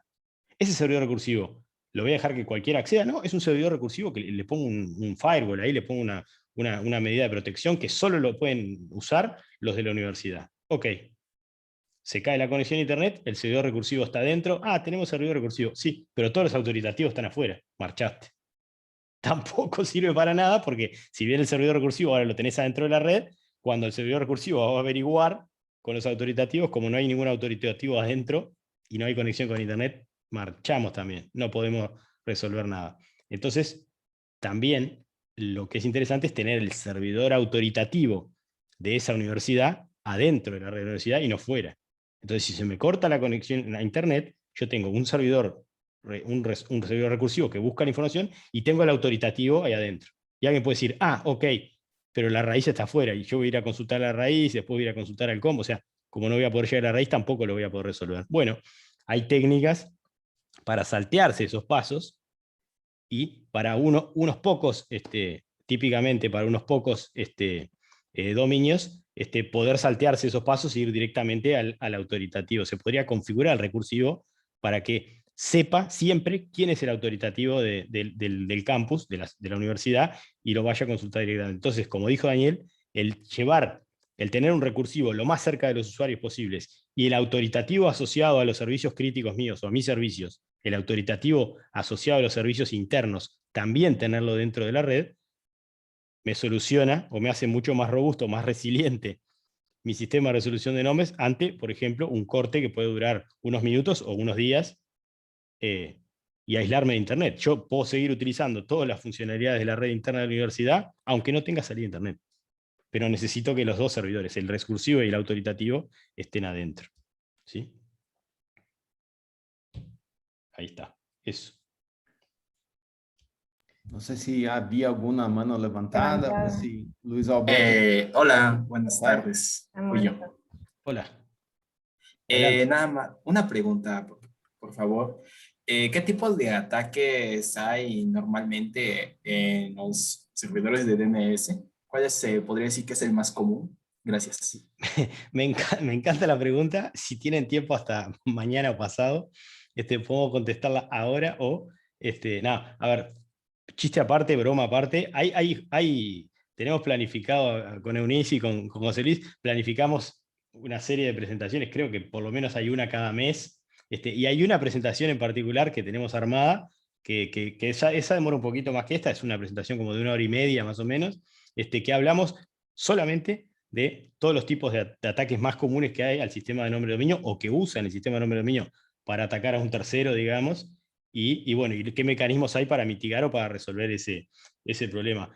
Sí, para responderte ahora, o sea, arruinarte parte de la película, digamos, parte del final de la película, los ataques más comunes que tienen que ver con el sistema de nombre de dominio son o bien ataques de denegación de servicio, lo que se denomina ataque de denegación de servicio, que puede ser centralizado o distribuido, ¿sí? Y otros tipos de ataques un poco más complejos, como pueden ser envenenamiento de caché o ataques que utilicen el DNS como canal encubierto. Pero bueno, sería eso, denegación de servicio, canal encubierto o envenenamiento de caché. Vamos a tener que ver la película para profundizar sobre cómo funciona cada uno y cómo se puede evitar o resolver ese problema. Pero esos serían los tres más comunes, digamos. Hay sesiones Muchas gracias. Hay sesiones. Sí, Eunice. Sí, Samuel, bueno, gracias, Daniel. En agosto, ahorita te digo, el 30 de agosto, el webinar que te comenta Nicolás es ciberseguridad, abusos en el sistema de nombres de dominio. Bueno, todos están invitados, sería el cuarto webinar. Como les comentaba, va a ser uno cada mes, cada final de mes, cada lunes. Excelente. Ese también lo voy a dar yo, así que si se aburrieron de mí, no vengan a ese, porque... Pero hay otros que Daniel habla más, hay otros que habla Rodrigo, y nos vamos turnando ahí, para no cansarnos mucho, no cansarlos a ustedes de hablar siempre lo mismo. Para nada, Nicolás. Luis Alberto nos va a exponer un poco más de su circunstancia. Adelante, Luis Alberto. Sí, buenas tardes. Miren, como les había comentado en el comentario, valga la redundancia, en el comentario en el chat, tuvimos ese problema de fibra óptica por vandalismo, ¿no? Entonces nosotros lo que hicimos fue en otro campus alterno colocar un servidor DNS y hizo la petición, se registró la dirección IP pública con nuestro proveedor que tiene registrado nuestro dominio y pues obviamente con ese a través de un enlace modem que igual también es de fibra, es otra fibra alterna. Pudimos hacer un port forwarding, obviamente ocupando un cortafuegos, y de esta manera pudimos levantar nuevamente nuestros servidores, pero para que los usuarios externos, los usuarios de afuera pudieran ver nuestra página, para que también se pudieran conectar muchos servicios como VPN, correo electrónico, aplicaciones propias e internas, ¿no? Entonces, de esta manera fue como nos pudimos estar en línea nuevamente, ¿no? En lo que nuestro IS resolvía su problema de corte de fibra. Eso así muy a grandes rasgos, para no entrarme mucho en el tema y haciendo mucha referencia a lo que se llevó el día de hoy en la exposición. No sé si se logre apreciar o entender lo que tracé así rapidito en la diapositiva. Sí, claro, claro que sí, José. Y es muy interesante. Hay un montón de cosas que después, que capaz que ustedes ya están pensando en implementarlas, o algunas ya las implementaron, pero bueno, requieren también un poco más de ingeniería ahí detrás de planificar un poco más, y son algunas funcionalidades un poquito más avanzadas, pero ahí se pueden hacer cosas como, por ejemplo, ustedes, pasa a la inversa, ¿no? Como tú decías, o sea que claro, si mi servidor DNS está dentro y solo está dentro, y yo pierdo la conexión con Internet, por más que yo tenga un servidor web fuera, como el resto no puede acceder a mi servidor DNS, que es el autoritativo para mis servicios, tampoco va a poder los de afuera acceder a ese servidor web, aunque hubieran quedado los dos al lado de afuera, digamos, ¿no? Entonces, lo que se puede hacer es, también utilizando la técnica de ENICAS o una técnica de replicación, mantener una copia de la zona en un servidor interno y otra copia distinta en un servidor externo. Entonces, aunque vos pierdas la conectividad, los que están afuera van a seguir accediendo a la copia externa, y los que están adentro van a seguir accediendo a la copia interna. Y si las dos copias están sincronizadas, bueno, se pueden desincronizar. Lo que tenés que asegurarte es que durante el tiempo que no haya conectividad, no hacer ningún cambio, digamos, para no desincronizar las copias. Pero bueno, en ese caso, que eso es lo mismo que usar la técnica de ENICAS, ¿no? Es tener replicada la información afuera y adentro y en distintos lugares para que todos puedan seguir accediendo. Incluso podés combinar más eso con otra técnica que se denomina hyperlocal, que, bueno, nada, se puede tener una copia de alguna zona en el servidor recursivo y hacer cosas más locas, digamos, para darle aún más resiliencia, por ejemplo, y evitarte tener que salir a consultar a la raíz y recorrer todo el árbol para llegar al servidor que tiene la información. Pero bueno, lo vamos a ir viendo más adelante incluso. Cortes de fibra es una cosa que pasa todos los días con Internet. Sí. Un camión, vandalismo, ¿Sabes lo que? Una anécdota interesante, yo en otra vida, como digo yo, trabajé en un ISP en operaciones, y una de las cosas que pasó cuando yo empecé, te voy a denotar mi edad, voy a delatar mi edad, pero cuando Internet tiene 35 años, así que, digamos, nadie es tan viejo, digamos, ¿no? Porque Internet es bastante joven. Pero bueno, cuando yo empecé trabajando, instalamos los primeros modem, ¿no? El ruidito ese y el modem de baudios, medían baudios, no en megabit o en gigabit por segundo como se mide hoy, ¿no? Cada bit contaba. Y eso utilizaba la línea telefónica como mecanismo, no había fibra, ¿no? ¿Y qué pasó? Cuando empezamos a instalar fibra, lo que nos sucedía era que en Uruguay no produce cobre. Y había gente que se dedicaba a robar líneas telefónicas, fundir el cobre y venderlo como cobre. O sea, Uruguay exporta cobre y no produce cobre. Saquen sus conclusiones, digamos, ¿no? ¿Y qué pasaba? Claro, los que iban a robar esa fibra, a robar ese cobre, no sabían si había fibra o había cobre. Entonces cortaban los ductos y enganchaban literalmente en un auto, en un vehículo, enganchaban la fibra, cortaban del otro lado, en un puente, por ejemplo, cortaban en 2 secciones y tiraban con el auto así, sacaban todo lo que había dentro del caño. Ellos esperaban que fuera cobre. Cuando se empezó a instalar la fibra, había fibra, y la fibra, ustedes saben que una vez que se rompe, es plástico, no sirve para nada. Tiene valor cero.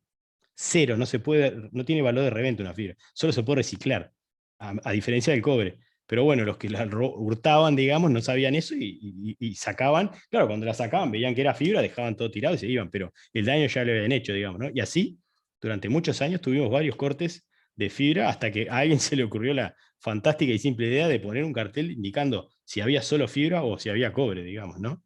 Que no, bueno, no resuelve el problema, porque uno podría mentir, pero por lo menos le avisa al que va a cometer la fechoría de, mirá, anda a otro lado porque acá no hay fibra solamente, digamos, ¿no? Y cosas más inverosímiles han pasado, así que sí, es una realidad.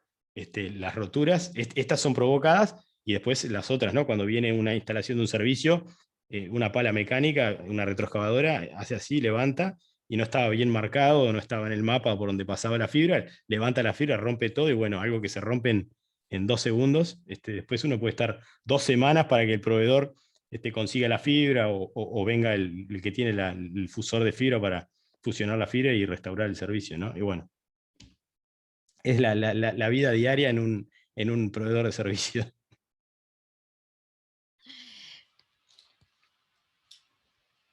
Muy bien. Bueno, ¿puedo comentar algo?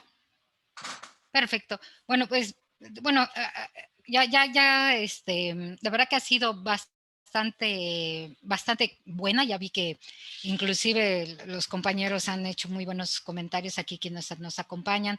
Ya casi nos llevamos estas 2 horas maravillosas, Nicolás, y en lo personal que quiero agradecer, ¿no? Sobre todo igual por la calidez, pero igual algo que tiene sentido en este tipo de charlas y este tipo de encuentros es la de sensibilizar que estamos, que de una manera coordinada, de una manera colaborativa, ¿no? Y no importando si son mexicanos, brasileños, uruguayos o colombianos, de donde haya, ¿no? Lo importante es que somos una misma región que estamos trabajando para el fortalecimiento del Internet, ¿no? Y uno de los temas que estamos cuidando, ¿no? Y que a nivel global son de las iniciativas que se están trabajando muy fuertemente, es la de cuidar los recursos críticos del Internet, como son el DNS, o en este caso, como pudiera ser otro tipo de recursos, como son los recursos numéricos a través del BGP, ¿no? En este caso, de los sistemas autónomos a través del protocolo BGP. Pero que ese es otro tema que estamos trabajando en otra línea, siempre a través con la NUYE STIC, ¿no?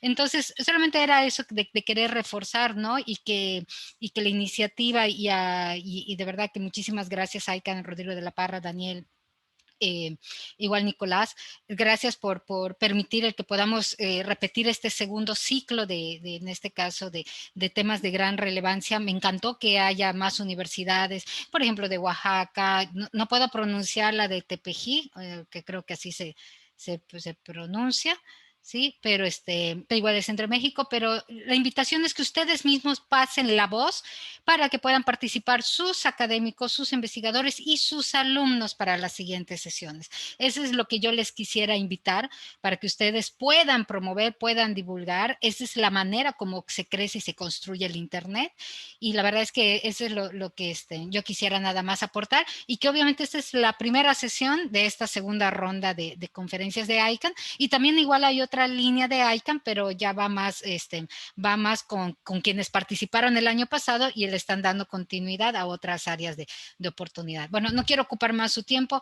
Ahora sí, José Luis, Eunice, mismo Daniel y Nicolás, si ya gustan cerrar la sesión. Muchísimas gracias. Daniel, tú eres nuestro... No, solo agradecer los comentarios de Carmen, buenísimos. El DNS es una responsabilidad compartida por todos que utilizan, especialmente los administradores de redes. Entonces, perfecto, Carmen, muchas gracias por su comentario. José Luis. Y Eunice, pues, si quieres invitarlos a ver las grabaciones, a que entren al calendario y todo esto que están preguntando, por favor. Y claro, bueno, pues en la página, en el micrositio de CODIES, van a poder acceder a las grabaciones. Ya les puse el enlace en el chat. Les agradecemos también a todos por su presencia. Me da mucho gusto ver a gente también aquí del sur, bueno, de nuestro lado, de Tizimín, de gente de varias universidades y tecnológicos también. Y pues Nicolás, Daniel, muchísimas gracias. Rodrigo, estuvo muy interesante. La próxima vez hagamos prácticas con el NS Lookup o algo para que estemos más. Bueno, estuvo muy, muy bien, la verdad. Muchísimas gracias. Pues agradecer y cerrar este pues, primer webinar de los seminarios ANUYES ICANN. Agradecer a esta comisión para la colaboración de desarrollo de Internet, que está conformada por muchas instancias y una de ellas es ICANN. Agradecer a ICANN su presencia, su autoridad. Para nosotros es una autoridad y es un pilar y son nuestros líderes. Agradecer a Rodrigo de la Parra, que andas por allí, Daniel Fink, Nicolás, excelente plática.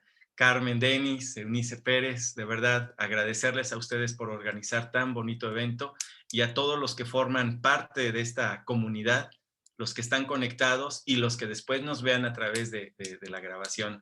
Agradecer su presencia y, como ya lo comentó Carmen, motivemos a pasar la voz, motivemos a hacer extensivo este conocimiento y de verdad, desde la comunidad universitaria, como estudiantes, como académicos, ¿por qué no? Como investigadores y, por supuesto, con todo el entorno que nos rodea a través de Internet. Pues cerramos con esto y agradecemos nuevamente por este primer seminario web ICANN con Anuyes. Muchas gracias, muy buena tarde.